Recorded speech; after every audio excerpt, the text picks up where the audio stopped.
Picture this. You're a 9-year-old boy, born to the most powerful throne in Europe. Your nursery is filled with golden toys, your clothes are made of the finest silk, and servants bow when you enter a room. You should be learning to ride horses, practicing with wooden swords, or playing with other noble children. Instead, you're locked in a cold, damp cell, forgotten by the world that once celebrated your birth. Your only companions are rats and the echo of your own terrified breathing. You haven't seen sunlight in months. The revolutionaries who destroyed your family have decided that even a child poses too great a threat to their new order. Tonight, as you drift off to sleep on a bed of moldy straw, you have no idea that you'll never wake up again. This was the reality for Louis Charles, the boy who would have been King Louis XVII of France. At 10 years old, he died alone in a prison cell, his small body ravaged by tuberculosis and neglect. His crime? Being born royal during one of history's most violent revolutions.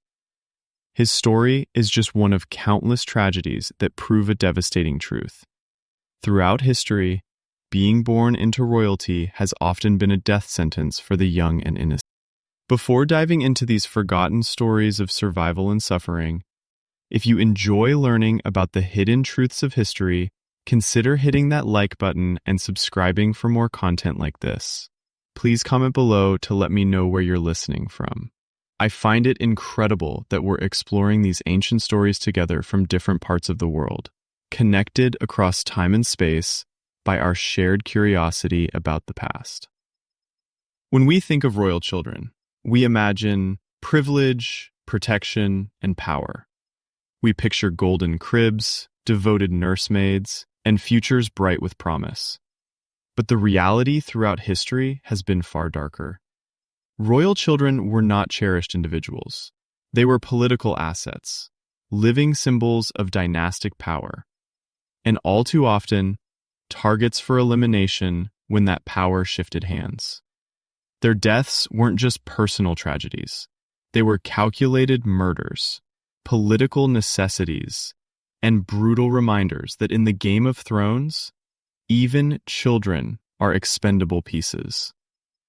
What makes these stories so haunting isn't just the youth of the victims, but the systematic nature of their destruction. These weren't random acts of violence or tragic accidents.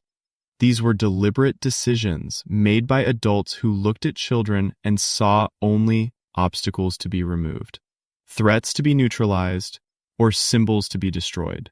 The methods varied: poison, suffocation, abandonment, deliberate neglect, but the goal was always the same: to erase young lives that stood in the way of political ambition. The sheer number of royal children who met never to be seen again. In revolutionary France, royal children were systematically hunted down and executed. In ancient Rome, imperial heirs were poisoned by their own relatives. The Spanish court saw generation after generation of royal children die mysterious deaths. Russian grand dukes and duchesses faced firing squads. Chinese princes were buried alive with their fathers. The list goes on, each entry representing not just a statistical casualty, but a child who experienced terror, pain, and death at the hands of adults who should have protected them. But what makes these deaths particularly horrifying isn't just their frequency, it's the methods used and the complete disregard for the humanity of the victims. Many of these children were old enough to understand what was happening to them. They knew they were going to die. They had time to be afraid. Some were forced to watch their parents executed before meeting their own fate. Others were slowly poisoned over weeks or months, their small bodies racked with agony as their strength ebbed away. Still others were locked away and deliberately forgotten, left to waste away from disease and malnutrition in conditions that would horrify us even by medieval standards. The psychological torture was often as cruel as the physical suffering. Royal children were raised with the expectation of power, taught that they were chosen by God, destined for greatness. Then, in moments of political upheaval, they would discover that their royal blood made them not blessed but cursed. The same lineage that promised them crowns instead marked them for death. The palaces that should have been their sanctuaries became their prisons. The servants who once bowed became their jailers. The relatives who claimed to love them revealed themselves as calculating predators, willing to sacrifice children for political advantage. Consider the sheer terror these children must have felt as their worlds collapsed around them. One day they're living in unimaginable luxury, surrounded by people who cater to their every whim. The next, they're being dragged from their beds by armed men, separated from their families, and told they're enemies of the state. For many, the transition from pampered prince or princess to condemned prisoner happened in a matter of hours. They had no time to process, no opportunity to understand, no chance to say goodbye to the people they loved. The adults who orchestrated these deaths showed a level of cruelty that seems almost inhuman. They weren't content simply to kill these children quickly. Instead, they seemed to take pleasure in prolonging their suffering and breaking their spirits before breaking their bodies. They forced royal children to denounce their own parents, to betray their siblings, to renounce their faith and their heritage. They stripped them of their identity before stripping them of their lives, ensuring that even if rescue came, there would be nothing left of the child who had once existed. The medical realities of these deaths add another layer of horror to these stories. Without modern medicine, even minor illnesses could become death sentences for children already weakened by stress, malnutrition, and abuse. Royal children who might have survived their political persecution succumbed instead to diseases that their captors either couldn't treat or chose not to treat. Tuberculosis, smallpox, typhus, and countless other ailments ravaged small bodies that had been deliberately weakened through neglect and cruelty. Perhaps most disturbing of all is how these deaths were justified and rationalized by the adults who ordered them. They spoke of political necessity, of protecting the realm, of serving the greater good. They convinced themselves that murdering children was not just acceptable, but noble, a sacrifice required for the stability of their new orders. They wrote proclamations and issued decrees that transformed innocent children into threats to national security. They created elaborate legal frameworks that made infanticide seem legitimate and even virtuous. The record keepers and chroniclers of these events often participated in this dehumanization, describing the deaths of royal children in clinical, detached language that stripped away their humanity. They recorded ages and dates and causes of death, but rarely mentioned the fear in young eyes or the cries for mothers who would never come. They documented the political ramifications of these deaths while ignoring the human cost, treating children as footnotes in larger stories about adult ambitions and power struggles. What emerges from studying these cases is a pattern of systematic cruelty that spans cultures and centuries. Whether in medieval Europe, ancient Asia, or colonial America, the formula remained consistent. Identify royal children as political threats. Isolate them from protection. Break their spirits through psychological torture. And then eliminate them through methods designed to maximize suffering while maintaining plausible deniability. The techniques evolved with technology and social norms, but the underlying brutality remained constant. These weren't the actions of a few deranged individuals, but the calculated decisions of entire political systems that had learned to see children as disposable assets in the pursuit of power. Courts developed protocols for eliminating royal heirs. Bureaucracies processed orders for their imprisonment and execution. And societies celebrated the deaths of children they had been taught to fear as threats to their new orders. The stories we're about to explore represent just a fraction of the royal children who met violent ends throughout history. Each case reveals not just individual tragedy, but systematic pattern bloodlines at the wrong moments in history. Their deaths serve as reminders of humanity's capacity for cruelty, but also of the particular vulnerability of children caught in adult conflicts they couldn't understand or escape.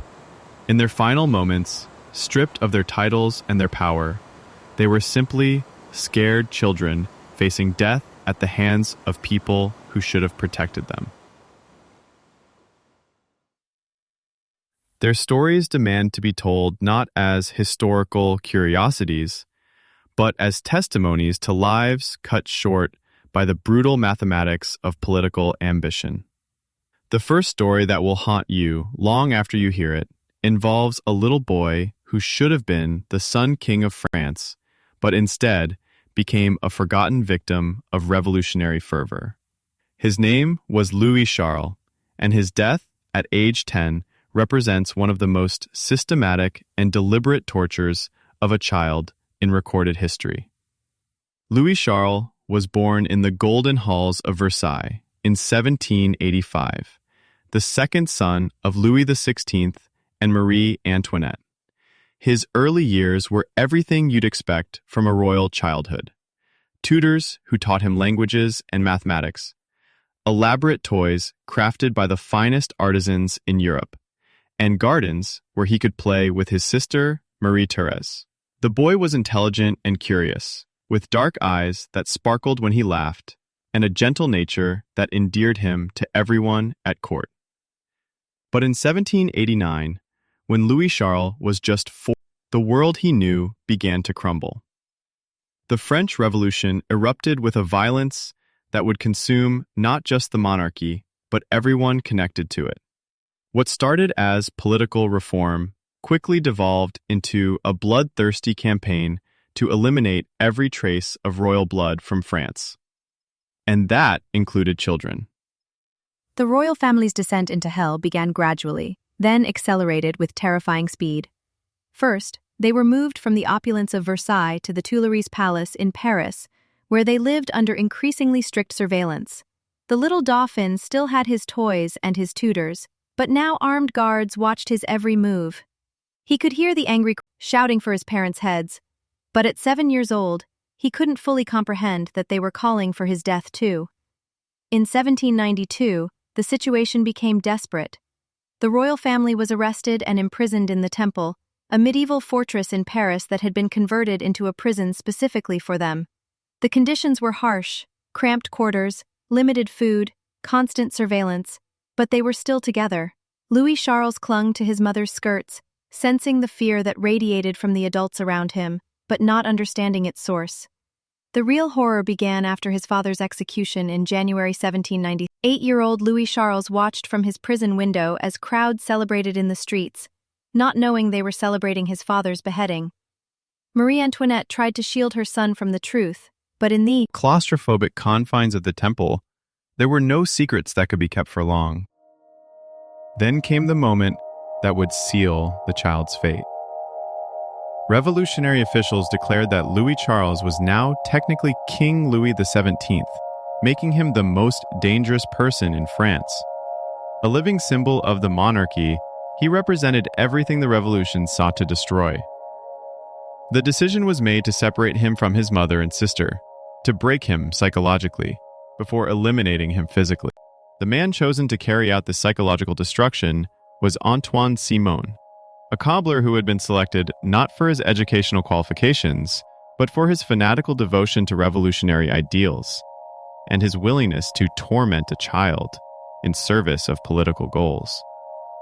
Simon's mission was clear: transform the little Dauphin from a royal prince into a broken, compliant tool who could be used against his own family. What Simon did to 8-year-old Louis Charles over the following months constitutes one of history's most systematic campaigns of child abuse. He forced the boy to drink alcohol until he was sick, taught him to sing revolutionary songs that mocked his dead father, and made him repeat obscene stories about his mother. The psychological torture was calculated and relentless, designed to strip away every trace of the child's identity and replace it with revolutionary indoctrination. But Simon's cruelest achievement was convincing Louis Charles to testify against his own mother during her trial. The boy, terrorized and confused, was coached to make accusations of incest, and treason against Marie Antoinette. His testimony, given in a trembling voice before the Revolutionary Tribunal, helped seal his mother's death warrant. The child who had once run laughing through the gardens of Versailles was now an unwilling participant in his mother's execution. After Marie Antoinette's death in October 1793, Louis Charles had served his purpose as a witness. Simone was dismissed, and the boy was left in the care of guards who had been instructed to forget he existed. This began the most horrific phase of his ordeal: complete abandonment while still alive. The child who had once been waited on by dozens of servants was now locked alone in a small windowless room in the temple tower. The chamber was damp and cold, with no furniture except a bed that was rarely changed. His clothes became rags, his hair grew long and matted, his skin became pale and sickly from lack of sunlight.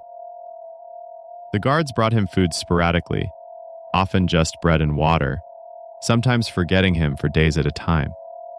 But the physical neglect was nothing compared to the psychological torture of complete isolation.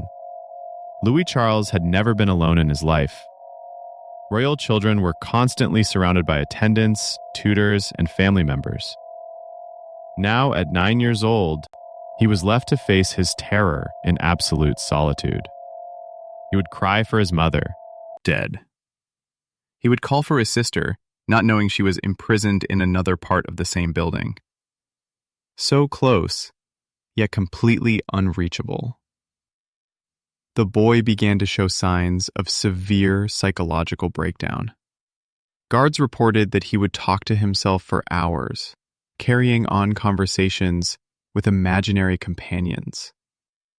Sometimes he would scream until his voice gave out, beating his small fists against the stone walls until they were bloody.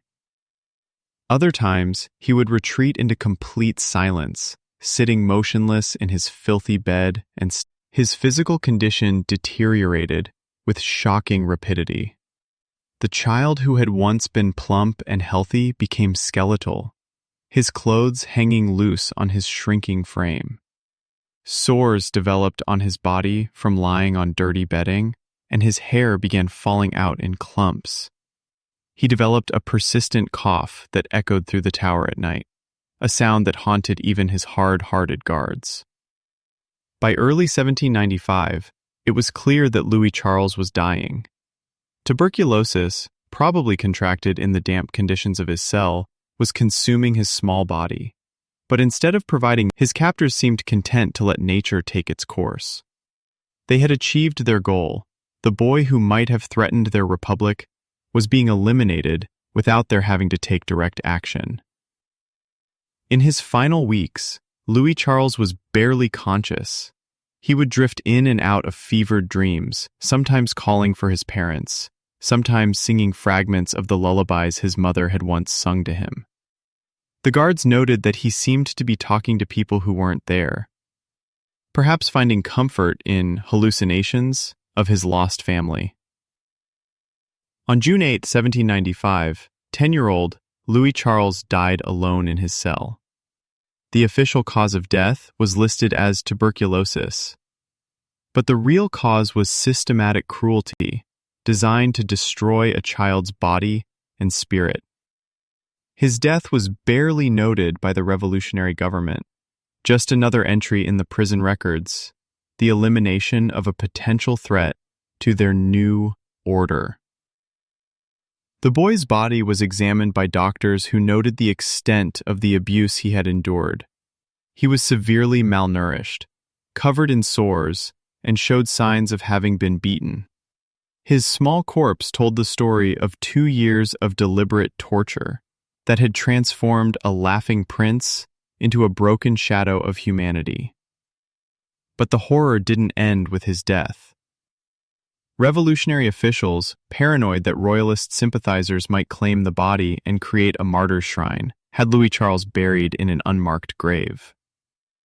They wanted no trace of him to remain, no monument that might inspire counter-revolutionary sentiment. The child who had been born to rule France disappeared into the earth with no ceremony, no mourning, no acknowledgement that his life had mattered. Understood why he was being punished. He was too young to comprehend the political forces that had destroyed his family, too innocent to understand why adults who claimed to represent justice had chosen to torment him. In his final moments, he was probably still waiting for his parents to come rescue him, not knowing that they were already dead. The revolutionaries who orchestrated his death convinced themselves they were serving the greater good, eliminating a symbol that might inspire royalist restoration. But what they actually did was torture a child to death for the crime of being born into the wrong family at the wrong time. Louis Charles died not as a king or a political symbol, but as a terrified 10-year-old boy who had been systematically broken by adults who should have protected him. His death marked not the end of royal child murders, but rather the beginning of a new era in which political ideologies would justify the systematic elimination of children deemed threats to revolutionary goals. The methods would evolve, the justifications would change, but the willingness to sacrifice innocent lives for political gain would remain a constant throughout the centuries that followed. From the damp cells of revolutionary France, our story moves to the ancient stone towers of medieval England, where two young princes would vanish into history's darkest mystery. Their names were Edward and Richard, and their disappearance would haunt the English crown for centuries to come. Edward V was 12 years old when his father, King Edward IV, died suddenly in 1483. In that moment, the boy went from being a prince with a promising future to the most dangerous person in England. His younger brother, Richard, Duke of York, was only 9, old enough to understand that something terrible was happening, but too young to comprehend the full scope of the nightmare closing around them. The boys should have been celebrating. Edward was about to be crowned King of England, with all the pageantry and ceremony befitting such a momentous. Instead, they found themselves prisoners in the Tower of London, placed there by their own uncle for what he claimed was their protection. Richard, Duke of Gloucester, had moved swiftly after his brother's death, seizing control of the young king and his brother with the efficiency of someone who had been planning this moment for years. What the princes didn't know, what they couldn't have known, was that their uncle had already decided they would never leave the tower alive. Richard needed the crown for himself, and as long as the boys existed, they represented an insurmountable obstacle to his ambitions. The only question was how to eliminate them without creating martyrs that might inspire future rebellions. The Tower of London in 1483 was a fort. I cannot have that imagined disaster. My parson is more life as well as a types of apartments befitting their royal status, but they were prisoners nonetheless. Guards watched their every move, and gradually their freedoms were stripped away, one by one. At first, the confinement seemed almost normal. Royal children were often kept under close supervision and the tower was a traditional residence for monarchs preparing for coronation. Edward and Richard had servants to attend them, good food to eat, and each other for company. They probably assumed this was temporary, that soon Edward would be crowned and they would return to the normal life of royal princes. But as weeks turned into months, the reality of their situation became increasingly clear. The promised coronation was postponed, then cancelled altogether. Parliament was convened, and in a series of legal maneuvers that would have impressed Machiavelli, declared both boys illegitimate. Their parents' marriage was annulled retroactively, making them bastards with no claim to the throne. Richard, Duke of Gloucester, was crowned King Richard III, and the princes found themselves not just prisoners, but legally non-existent. The psychological impact on the boys was devastating. Edward, as the older brother, probably understood the political implications better than 9-year-old Richard. He would have grasped that their uncle had stolen their birthright, that everything they had been raised to expect, the crown, the power, the respect, had been taken from them with a few strokes of a pen. For a 12-year-old who had been told his entire life that he was destined to rule England, the realization that he had become powerless must have been shocking. Contemporary accounts describe Edward becoming increasingly withdrawn and fearful as the summer of 1483 progressed.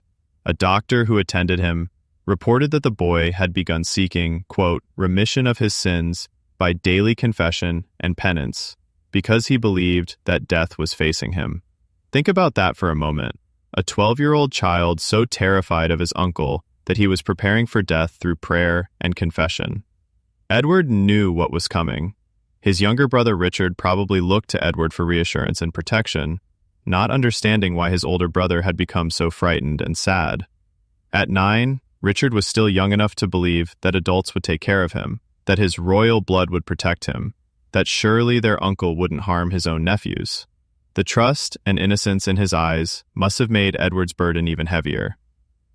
The last confirmed sighting of the princes occurred in the summer of 1483. A servant reported seeing them playing in the Tower Gardens, but even then, observers noted how pale and thin they had become. They were no longer the healthy, vibrant boys who had arrived at the Tower just months earlier. Fear and confinement had already begun to destroy them physically as well as psychologically. Then, sometime in late summer or early fall of 1483, they vanished completely. No official announcement was made, no explanation given. They simply disappeared from all records, as if they had never existed at all. The silence surrounding their fate was perhaps more terrifying than any public execution could have been. What happened to Edward and Richard in their final days remains one of history's greatest mysteries, but the most widely accepted theory is almost too horrible to contemplate. According to accounts written years later, Richard III ordered their murder, and the method chosen was particularly cruel. The boys were allegedly smothered in their beds with pillows, a method that would leave no obvious wounds, but would ensure a terrifying, agonizing death. Imagine the horror of those final moments. The princes, probably awakened from sleep, would have seen familiar faces, servants or guards they had come to trust, approaching their beds in the darkness. For a moment, they might have thought they were being awakened for some normal reason. Then, as the pillows came down over their faces, they would have realized what was happening. The struggle would have been brief but desperate. 12-year-old Edward might have been strong enough to fight for a few moments, but a 9-year-old would have been completely helpless against adult men. The boys would have clawed at the pillows, gasped for air that wouldn't come, and in their final moments of consciousness, understood that their own uncle had ordered their deaths. But the mystery deepens when we consider the broader implications of their disappearance. Richard III was already king. He had achieved his goal of seizing the throne. Why take the additional risk of murdering the princes? The answer reveals something even more chilling about medieval politics. It wasn't enough to defeat your enemies, you had to erase them completely. As long as Edward and Richard lived, they remained potential focal points for rebellion. Any noble who opposed Richard III could claim to be fighting for the legitimate king, imprisoned in the Tower. Living princes were symbols that could inspire loyalty and justify revolt. Dead princes, on the other hand, were just corpses, politically neutralized and incapable of threatening anyone. The decision to murder the boys, if indeed that's what happened, demonstrates the cold calculation that characterized medieval power politics. These weren't crimes of passion or acts of momentary rage. They were carefully planned eliminations, probably discussed in council meetings, and justified as political necessities. The princes weren't killed because they had done anything wrong, but because they represented inconvenient truths in a world where truth itself was malleable. The method of their disposal, assuming the traditional account is accurate, was chosen for its deniability. Smothering leaves few obvious traces, allowing for the possibility that the deaths could be attributed to natural causes if questions were ever asked. The bodies could be hidden, the deaths concealed, and the world could be left to wonder what had happened to the young princes. But Richard III's reign was short and troubled, plagued by rebellions and challenges to his authority. The disappearance of the princes became a source of persistent rumors and accusations, that undermined his legitimacy. People whispered about the missing boys, about their uncle's guilt, about the innocent blood on his hands. The very children he had eliminated to secure his throne became ghostly symbols that haunted his rule. When Henry Tudor defeated Richard III at the Battle of Bosworth Field in 1485, ending the Wars of the Roses, he faced the delicate question of what had happened to the princes. If they were alive, he needed to find them. If they were dead, he needed proof to legitimize his own claim to the throne. The mystery that had begun with their disappearance continued to complicate English politics long after their presumed deaths. In 1674, nearly 2 centuries after the princes vanished, workmen renovating the Tower of London made a grisly discovery. Buried beneath a staircase, they found a wooden box containing the skeletons of 2 children estimated to be about the right ages to be Edward and Richard. The remains were examined by the royal physician, who concluded they were finally proving that they had been murdered and hastily buried within the tower walls.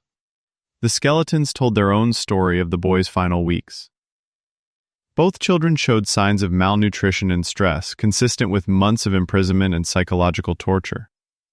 But more disturbing was evidence that suggested they had been murdered, exactly as the traditional accounts described. There were no signs of violence or trauma that would indicate a quick death, supporting the theory that they had been smothered. King Charles II, moved by the discovery, had the remains interred in Westminster Abbey, with full royal honors, finally giving the princes the dignified burial they had been denied for 2 centuries. But even this gesture couldn't undo the horror of what had been done to them, or erase the legacy of fear and brutality that their deaths represented. The story of Edward and Richard reveals how royal children could become victims, not just of their enemies, but of their own families. Their uncle didn't kill them in a moment of rage or passion. He eliminated them systematically, probably after careful planning and consideration. The boys trusted him because he was family, because he claimed to be protecting them, because they had been taught to respect and obey their elders. That trust made their betrayal even more devastating. In their final moments, they would have understood not just that they were dying, but that the person who claimed to love them had ordered their deaths. The psychological impact of that realization, combined with the physical terror, their murders among the most cruel in royal history. Their disappearance also established a template that would be followed by royal child killers for centuries to come. Seize the children, isolate them from protection, eliminate them quietly, and then maintain plausible deniability about their fate. The princes in the tower became both victims and symbols, their deaths serving as a blueprint for future atrocities against royal children. The mystery surrounding their fate has persisted for over 5 centuries, generating countless theories, investigations, and debates. But perhaps the most important truth about their story isn't the specific details of how they died, but the broader reality of what their deaths represented. The complete expendability of children in the pursuit of political power. Edward and Richard were killed not for anything they had done, but for who they were. Their royal blood, which should have protected them, instead marked them for death. Their innocence couldn't save them, their youth couldn't protect them, and their family connections became the very instruments of their destruction. They died because adults had decided that their lives were less important than political ambition, and their deaths were covered up because even their murders were seen as potential political liabilities. In the end, the princes in the tower represent something universal about the vulnerability of children caught in adult conflicts they cannot understand or escape. Their story resonates across centuries because it speaks to our deepest fears about childhood innocence destroyed by adult cruelty, about trust betrayed by those who should offer protection, and about the terrible price that children pay for the political games of their elders. The haunting echo of those medieval tower walls brings us to another tale of royal childhood destroyed, this time in the glittering court of Imperial Russia, where political revolution would once again claim innocent lives in the name of ideological purity. The Romanov children, Olga, Tatiana, Maria, Anastasia, and their younger brother Alexei, lived lives of extraordinary privilege in the final years of Imperial Russia. Their father, Tsar Nicholas II, ruled over the largest empire on earth, while their mother, Alexandra, doted on them with the fierce protectiveness of someone who understood how precious and fragile royal children could be. But privilege, as these children would discover, offered no protection when the winds of revolution began to blow. The family's descent into nightmare began gradually, almost imperceptibly. The Russian Revolution didn't announce itself with immediate violence against the royal family. Instead, it crept closer, year by year, like a slow-moving avalanche that would eventually consume everything in its path. The children grew up sensing tension in the adult conversations that stopped when they entered rooms, noticing the worried glances their parents exchanged, feeling the growing distance between their isolated court and the angry masses beyond the palace walls. Alexei, the youngest and only son, carried an additional burden that made him particularly vulnerable. Born with hemophilia, a genetic disorder that prevented his blood from clotting properly, he lived with the constant threat that any injury could become fatal. His condition was kept secret from the Russian people, but within the family, it created an atmosphere of perpetual anxiety. Every childhood accident, every bump or bruise, could trigger life-threatening bleeding episodes that left the boy writhing in agony while his parents watched helplessly. The irony was devastating. Alexei was heir to the most powerful throne in the world, but his own body was a prison of pain and limitation. He couldn't play the rough games that other boys enjoyed, couldn't take the physical risks that were part of normal childhood development, couldn't even be certain that he would live to inherit the crown that was his birthright. His sisters, watching their brother suffer, developed an almost maternal protectiveness toward him, understanding instinctively that he represented not just their family's future, but its greatest vulnerability. When revolution finally erupted in 1917, the royal family found themselves in a position eerily similar to that of Louis Charles and his family during the French Revolution. They were moved from their palaces to increasingly restrictive quarters, their freedoms curtailed, their servants dismissed or replaced with revolutionary guards. The children, ranging in age from 15 to 22, were old enough to understand that their world was collapsing, but still young enough to hope that somehow they would survive. The family was eventually transported to Ekaterinburg, a remote city in the Ural Mountains, where they were imprisoned in a house that would become known as the House of Special Purpose. The name itself was ominous, special purpose suggesting that their captivity was temporary, leading to some predetermined fate that their jailers preferred not to name explicitly. Life in the Ekaterinburg house was a study in psychological torture, designed to break the spirits of people who had once commanded absolute power. The family was confined to a few rooms, watched constantly by guards who treated them with deliberate disrespect, fed simple food that was a far cry from the elaborate meals they had once enjoyed. More crushing than the physical discomfort was the uncertainty. They were given no information about their fate, no timeline for their imprisonment, no hope for eventual release. The children adapted to their confinement with the resilience that young people sometimes display in impossible circumstances. They created routines, found ways to entertain themselves, and maintained the close family bonds that had always characterized the Romanov household. Olga, the eldest at 22, took on additional responsibilities as a kind of second mother to her younger siblings. Tatiana, 21, used her natural organizational skills to help manage their limited resources. Maria, 19, tried to maintain everyone's spirits with her naturally cheerful personality. Anastasia, the youngest daughter at 17, retained her mischievous sense of humor even in the darkest circumstances.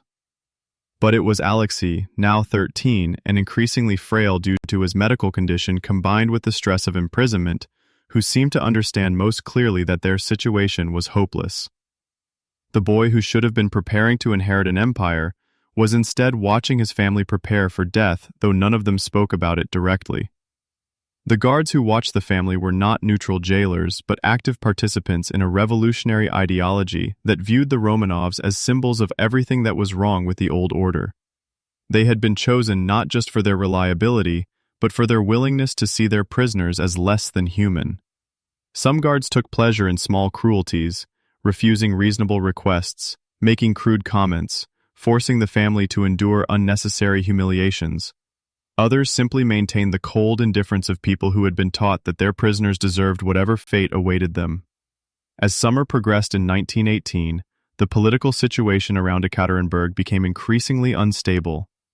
White Russian forces, those loyal to the old regime, were advancing on the city, and revolutionary authorities faced the possibility that they might be forced to retreat, potentially leaving the imperial family to be rescued by their supporters. This created a dilemma that had become familiar throughout revolutionary history: what to do with royal prisoners who might become rallying points for counter-revolutionary forces. The decision, when it came, followed the same brutal logic that had governed royal murders throughout history. The Romanov family was too dangerous to leave alive, too valuable as symbols to be allowed to escape, and too important to be left to chance. The local Bolshevik authorities, probably acting on orders from Moscow, decided that the entire family would be eliminated. But unlike previous royal murders that had targeted specific individuals, the decision regarding the Romanovs was unprecedented in its scope. Not only would the parents die, but all 5 children would be killed as well. The reasoning was coldly practical. Any surviving child could potentially serve as a focal point for monarchist restoration. Even 13-year-old Alexei, despite his medical condition, was deemed too dangerous to live. The method chosen for their execution was designed to be quick and efficient, but the reality would prove far more horrific. On the night of July 16, 1918, the family was awakened and told they needed to move to the basement for their own safety, as fighting was approaching the city. Dressed quickly, and gathered a few personal belongings, probably hoping that this movement meant rescue, or at least a change in their circumstances. The basement room they were led to was small and cramped, with stone walls that would muffle sound. The family was arranged against one wall, Nicholas and Alexandra in chairs, with their children standing behind them. For a few moments, they probably believed the explanation they had been given, that this was temporary protection while danger passed outside. Then the execution squad entered, and the family realized with horrible clarity what was about to happen. Nicholas, trying to protect his family even in those final seconds, stepped forward and asked what was happening. The squad leader read a brief statement about the decision to execute them, and then the shooting began. What followed was not the quick, clean execution the perpetrators had planned, but a chaotic nightmare of gunfire, screaming, and unimaginable suffering. The children who had sewn jewels into their clothing as a way to preserve family treasures found that these same jewels now acted as crude armor, deflecting bullets and prolonging their agony. Some of the children survived the initial volleys of gunfire, wounded and terrified but still alive. The executioners, frustrated by their victims' refusal to die quickly, resorted to bayonets and rifle butts to finish their work. The basement became a scene of indescribable horror, as children who had minutes before been sleeping peacefully were now fighting for their lives against men determined to kill them. The youngest victims, Alexei and Anastasia, may have survived longest, their small bodies somehow enduring wounds that should have been immediately fatal. When the shooting finally stopped, the basement was silent except for the labored breathing of the executioners and the dripping of blood from walls and ceiling. The family that had once ruled over 1/6 of the world's land surface was now a collection of broken bodies on a stone floor, their royal blood mixing with the dirt and debris of their makeshift tomb. But even in death, the Romanov children were not allowed dignity. Their bodies were loaded onto a truck and driven to a remote location, where they were burned with acid and gasoline, then buried in unmarked graves. The executioners wanted to ensure that no remains would be found that could become shrines or rallying points for monarchist sympathizers. The children who had once been symbols of imperial power were now supposed to disappear completely, as if they had never existed at all. The psychological impact of the Romanov murders extended far beyond Russia, shocking the world with its systematic brutality. Unlike previous royal executions that had focused on adult rulers, this massacre had deliberately targeted children, including a 13-year-old boy whose only crime was being born into the wrong family at the wrong time. The international community, already horrified by the violence of the Russian Revolution, found the murder of the Romanov children particularly difficult to accept or understand. What made the killings even more disturbing was their systematic nature. This wasn't a spontaneous act of revolutionary violence, but a carefully planned elimination that had been discussed, approved, and carried out by people who considered themselves servants of a higher cause.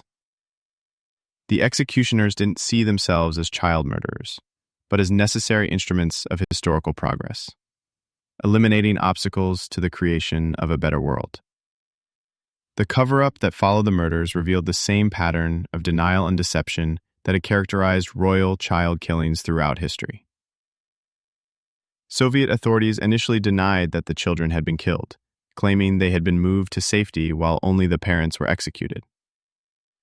This lie was maintained for decades, even as rumors and witness accounts suggested the truth about what had happened in that basement. The discovery and identification of the Romanov remains in the 1990s, more than 70 years after their deaths, finally provided physical evidence of their fate. DNA analysis confirmed what historians had long suspected, that all 5 children had been murdered along with their parents, their bodies disposed of like refuse, in an attempt to erase them from history. The scientific examination of the remains revealed details about their final moments that were almost too horrible to contemplate. The children had indeed suffered prolonged deaths, with evidence of multiple bullet wounds, blunt force trauma, and defensive injuries that suggested they had tried to protect themselves and each other. Alexei's remains showed signs of the hemophilia that had plagued his short life, but also indicated that he had survived long enough to experience conscious suffering during the attack. Perhaps most heartbreaking was the evidence that the family had faced their deaths together, trying to shield and comfort each other, even as their executioners showed no mercy. The positioning of the bodies suggested that the parents had attempted to protect their children, while the older sisters had tried to cover their younger siblings with their own bodies. In their final moments, they had remained a family, united by love, even as hatred destroyed them. The legacy of the Romanov murders extends beyond their immediate historical impact, to encompass broader questions about the nature of revolutionary violence and the targeting of children in political conflicts. The decision to kill the entire family, including children who pose no immediate threat to anyone, represented a new level of systematic brutality that would unfortunately be repeated in other revolutionary contexts throughout the 20th century. The children themselves, Olga, Tatiana, Maria, Anastasia, and Alexei, had been individuals with their own personalities, dreams, potential. Olga had been preparing for a life of service to others, possibly in nursing or charitable work. Tatiana had shown leadership qualities that might have made her an effective ruler in different circumstances. Maria had possessed a warmth and kindness that endeared her to everyone who met her. Anastasia had maintained her spirited personality even in captivity, refusing to let circumstances crush her natural optimism. Alexei, despite his medical challenges, had been developing into a thoughtful young man who understood the weight of his royal responsibilities. All of that potential was snuffed out in a few minutes of gunfire, not because of anything they had done, but because of who their parents were and what their bloodline represented to people who had decided that symbolic eliminations were more important than human lives. Their deaths serve as a reminder that children are often the most vulnerable victims of adult political conflicts, suffering consequences for decisions they played no role in making. The story of the Romanov children also illustrates how quickly privilege can become vulnerability when political winds shift. These children had grown up with every advantage: education, culture, material comfort, loving parents, but none of those advantages could protect them when revolutionary ideology decided they were enemies of the people. Their royal blood, which should have been their greatest protection, instead became the reason they had to die. In the basement of that house in Ekaterinburg, 5 young lives were ended, not by disease or accident, but by the calculated decision of adults who had convinced themselves that murdering children was necessary for the greater good. The Romanov children joined the long list of royal youth who died not because of their own actions, but because they represented inconvenient truths in worlds where truth itself had become a casualty of political ambition. Their deaths marked not the end of royal child murders, but rather the beginning of a new era in which ideological movements would justify the systematic elimination of entire families, including children, in the name of revolutionary progress.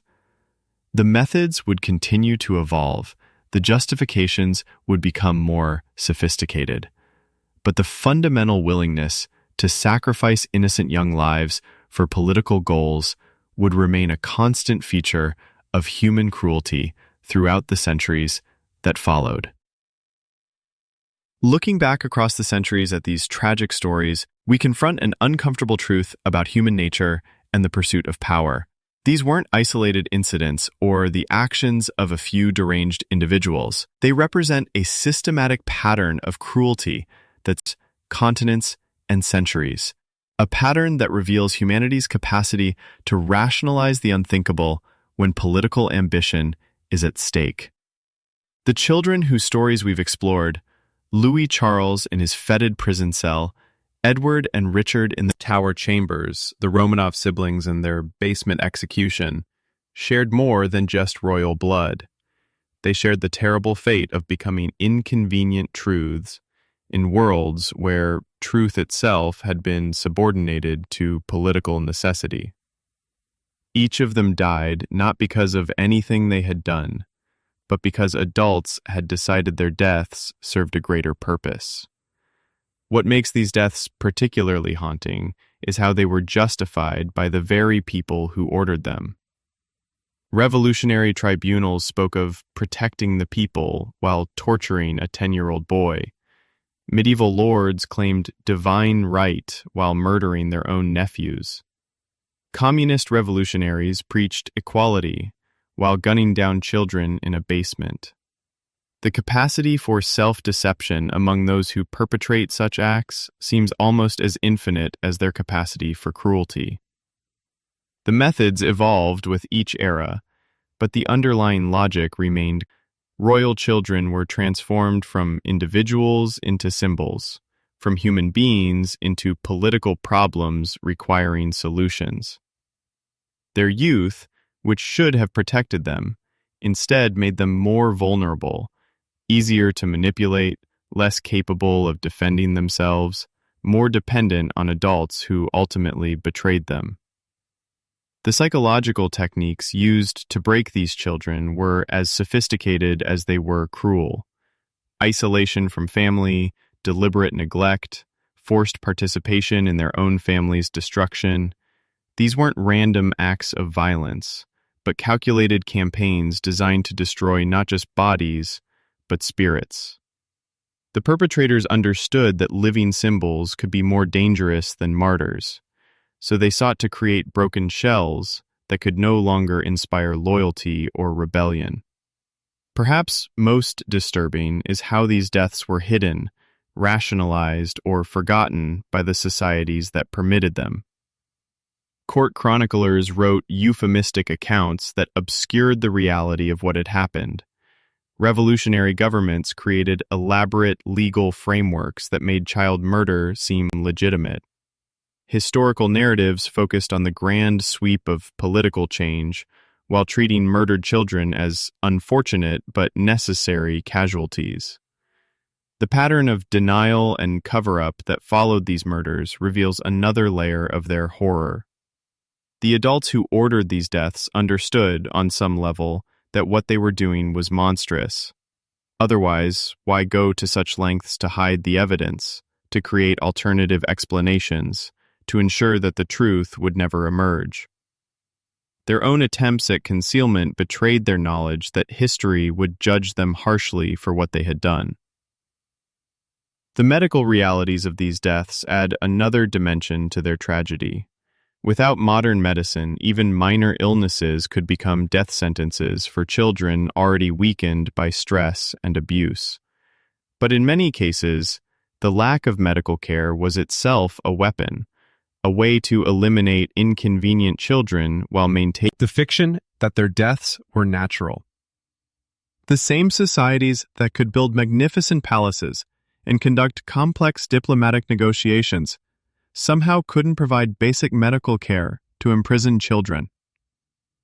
The international reactions to these murders, when they became known, often revealed the same moral blindness that had enabled them in the first place.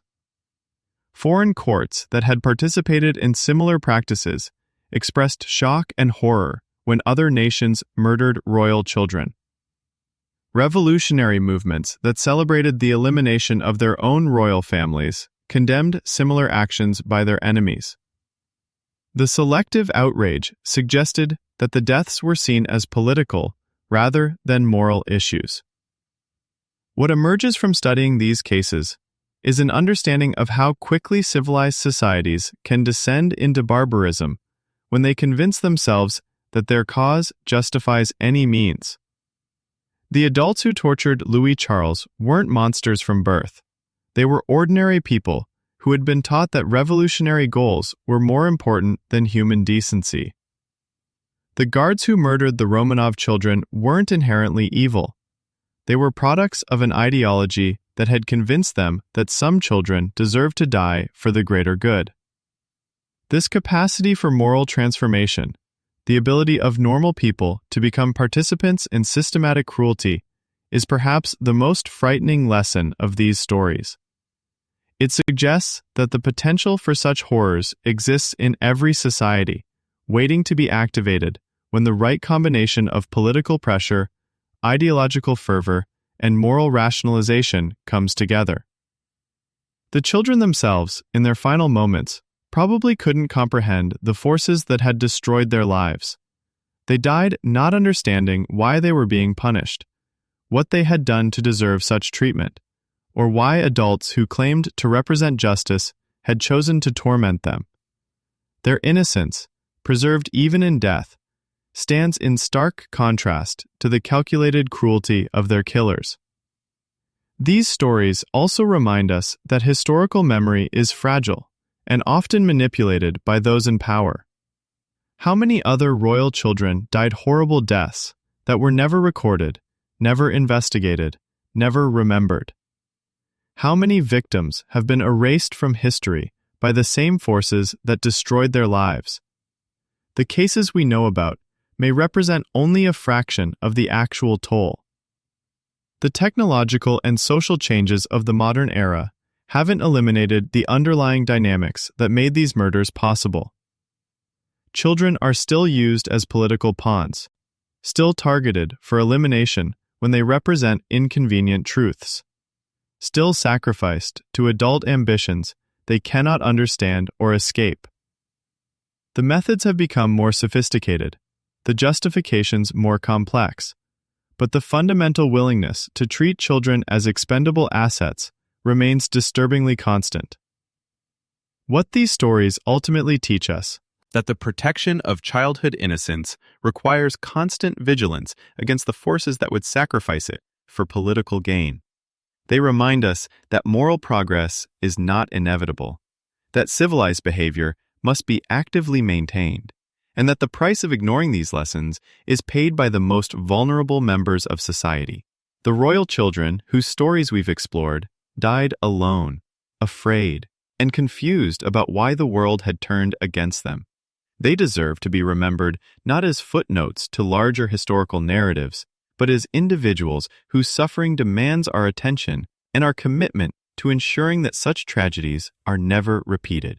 In their memory, we must commit ourselves to protecting all children from the adult conflicts that they cannot understand or escape, to recognizing the humanity in every young person, regardless of their background or circumstances, and to building societies that value human life above political convenience. The haunting echoes of their cries still reverberate through history, calling us to be better than those who came before us, to choose compassion over cruelty, and to remember that in the end, we are all judged not by our political achievements, but by how we treat the most vulnerable among us. The blood of innocents stains the pages of history, but their stories survive as testimonies to both human cruelty and human resilience. In remembering them, we honor not just their individual suffering, but the universal human obligation to protect childhood from the monsters that adults sometimes become when they forget that power without conscience is not strength but weakness, not progress but regression into the darkest chapters of our shared